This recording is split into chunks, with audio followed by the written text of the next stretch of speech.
Tonight, police are looking for two people responsible for shooting and killing a driver at an intersection. It's just the latest in a series of shootings plaguing that part of our community. Eyewitness News reporter Eddie Guajardo spoke with one neighbor who says the violence is out of control. And we drove up, there was a bunch of cops, people surrounded in the street, and then we saw a dead body on the ground. A violent scene, she says, is becoming all too common in her neighborhood. Fearing retaliation for speaking out, she asked to keep her name anonymous. I live up the road. It's kind of scary.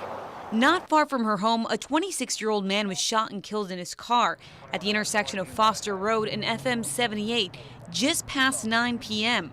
Police say two suspects pulled up behind the victim's car and the passenger jumped out, firing several rounds at the driver, then fled the scene.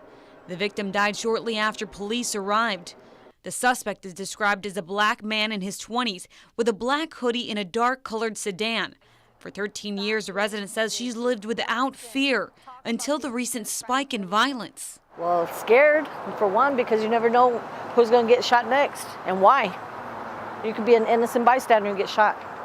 In less than 2 months, KENS 5 has covered the deaths of 3 teens, all within a 5-mile radius. At the end of October, 16-year-old Fabian Ramirez was shot and killed in Kirby. Nearly a month later, 16-year-old Reggie Adams was gunned down in Converse. And only about 3 miles down the road at a Whataburger parking lot off FM 78 and Walsham Road, his friend, 15-year-old Noel Reyna, was shot several times to death. The latest murder was less than 2 miles from where Reyna was killed. Kids killing kids. Senseless bloodshed she's beginning to feel numb to and says she feels helpless against. Just take care of yourselves. Protect yourselves. Because that's what we have to do now. Protect ourselves. Eddie Guajardo, KENS 5 Eyewitness News.